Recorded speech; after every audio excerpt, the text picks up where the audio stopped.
Hi, I'm TakiyahLouise. Thanks for clicking through to view this video. I just finished a really good ride on my bike, and it is Saturday, and normally on Saturdays I would be having Panda Express sometime today, either for lunch or for dinner. However, my friend is busy and that's kind of our place, so I'm not going to go by myself, so I do not know what I'm going to eat. And I've been thinking about it, and I just keep going back to thinking, what can I get that's going to taste good, that's going to fill me up, and that's not going to cost a whole lot.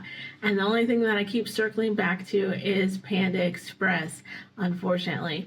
And the reason that I like going to Panda Express is because they give you nice portions.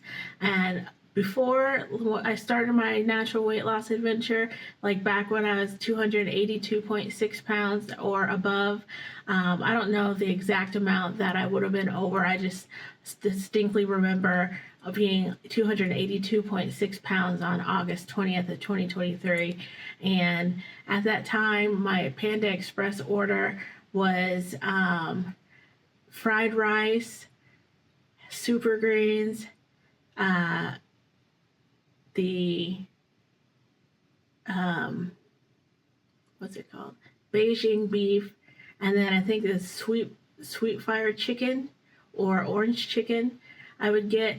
And I really, at that time, back in those days before I started my natural weight loss adventure, even the styrofoam container would be heaping over with food, like barely able to close. And I would be able to eat that all in one sitting. And I would still feel like a couple hours later, like, I could really go for something else to eat. Like, my appetite was endless. Like, I can't even think back to a time where I was like even truly hungry because I was eating all the time. And then fast forward to me moving into doing my natural weight loss adventure and paying attention to calories in and calories out, and my portion control and different things like that. Now I can go from having a Panda Express meal. My order has changed. Of course, by now you've heard me talk about it several times. I get the double teriyaki chicken and super greens, and that's it. That's the whole order. I very rarely, once in a blue moon, will I substitute half fried rice, half super greens, but typically it's just double teriyaki and super greens. And I will eat all or most of the super greens, and then either a third or half of the teriyaki chicken, and then take the rest home. And basically I can eat off of that for like 2, sometimes 3 meals, depending on how I stretch the leftovers that I take home. And like, just thinking back to the days before, there were no leftovers. I was just constantly eating, like, all the time. Like I said, there was like no time when I actually felt hungry, because I always had my hand in the chip bag or something.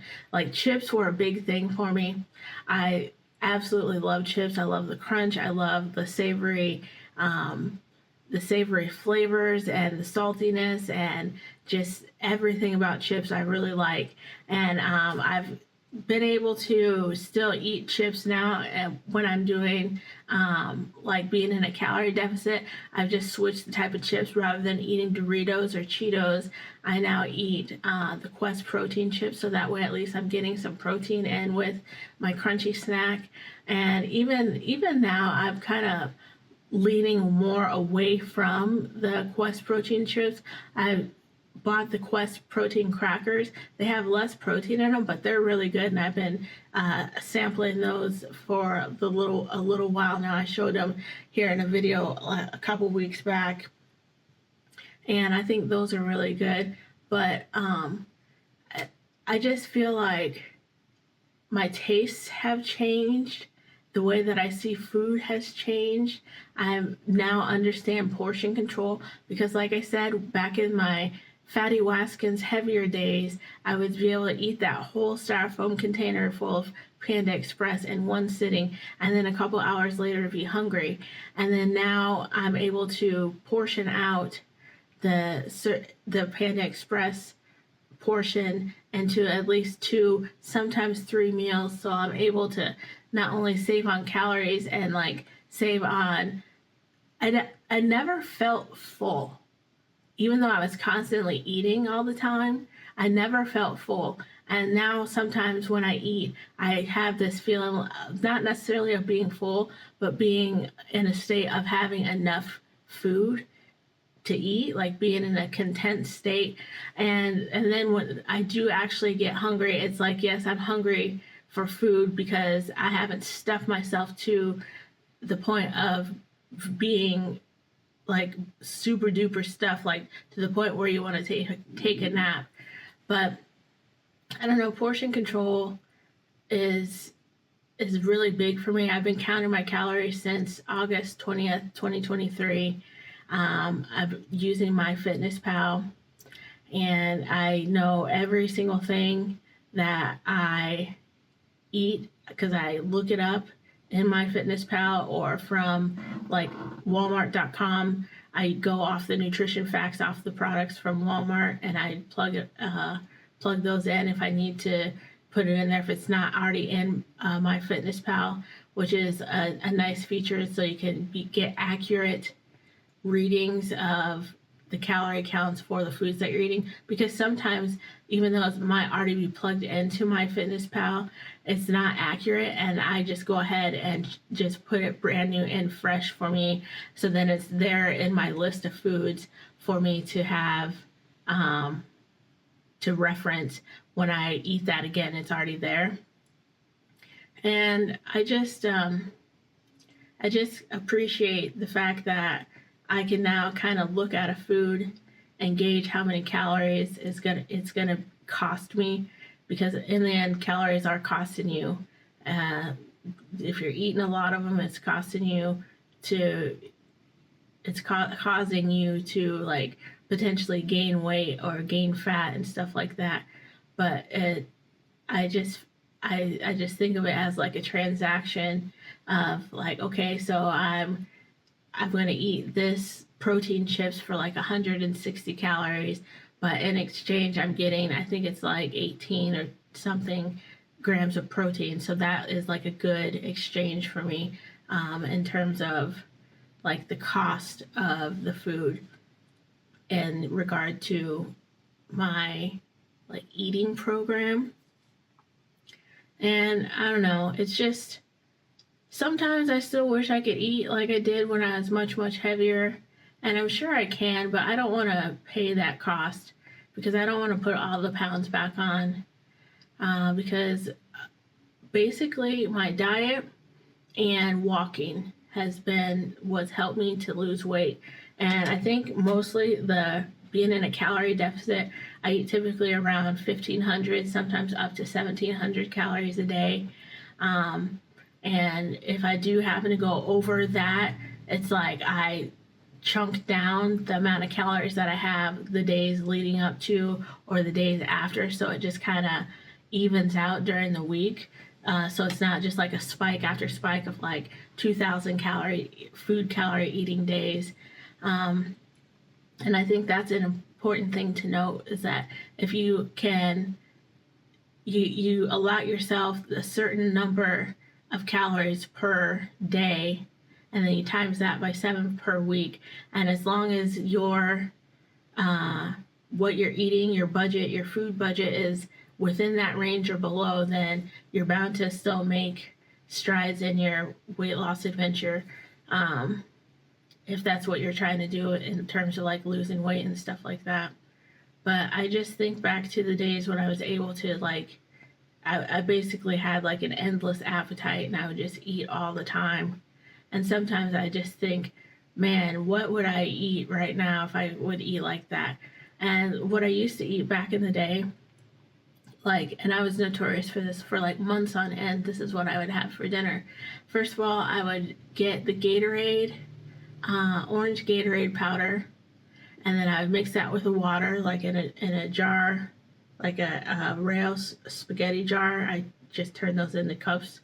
I'd fill that up. Sometimes I'd have 2 of those a day, but I'd especially have one at dinner when I was eating pizza. I would get a Red Baron Supreme pizza, and I'd eat half of that with either ranch or blue cheese or hot sauce. And sometimes I would have like Doritos with that, and that would be like my dinner every day. And during the day, I would just eat whatever. But I ate that meal for dinner for months on end, and I think that's like where I started to see my weight creep up and definitely stick around was when I was eating that meal. And then once I completely cut out the Gatorade, so no more sugar water. And then I stopped eating those pizzas, and I switched from Doritos to Quest protein chips, and I started to make progress in my weight loss adventure. But I don't know, in addition to portion control, it's about the foods that you choose and choosing things that are gonna have minimal calories or good macros if the calories aren't minimal. Is something that that's still something that I'm working on, is trying to figure out macros and stuff, because I have a setting in MyFitnessPal that I just kind of blindly set up because I just adjusted the numbers and they just seemed like they were okay, but still I don't know my true need for the macros that I need in my day-to-day nutrition. But I try to, it's been a long time since I've hit my protein goal, which is 130 grams. Like I just haven't been making my protein yogurts, and I haven't just been consuming yogurts or protein powders or anything like that. So I've just basically been eating, for my protein sources, the meat. And I need to either eat more meat, which I've been watching a lot of creators that are carnivore, and I don't know if I'm ready to go that route. I think I would probably try to do some sort of keto before I did carnivore, but again, like when I have digestion issues and when I eat a lot of meat, I get backed up and my stomach starts to hurt and stuff, so I don't know if that is the right path for me. So I don't know what I'm going to do, because right now I just kind of eat whatever but stay within 15 to 1700 calories. And that's kind of where I'm at now. So I don't know. All that to say that I recognize that portion control is a great tool to aid you in weight loss, as well as tracking your food. And I don't know, all this rant just because I can't go to Panda Express today. But yeah, I don't know, that's just kind of what's on my mind today. Just thinking about the old portions that I used to eat and what I can sustainably eat now, and how good I feel when I have food left over for another time. But yeah, that's it for now. Thanks for watching. Please comment, like, and subscribe. Anything you do is greatly appreciated. Remember to be a good human, and until the next video, take care.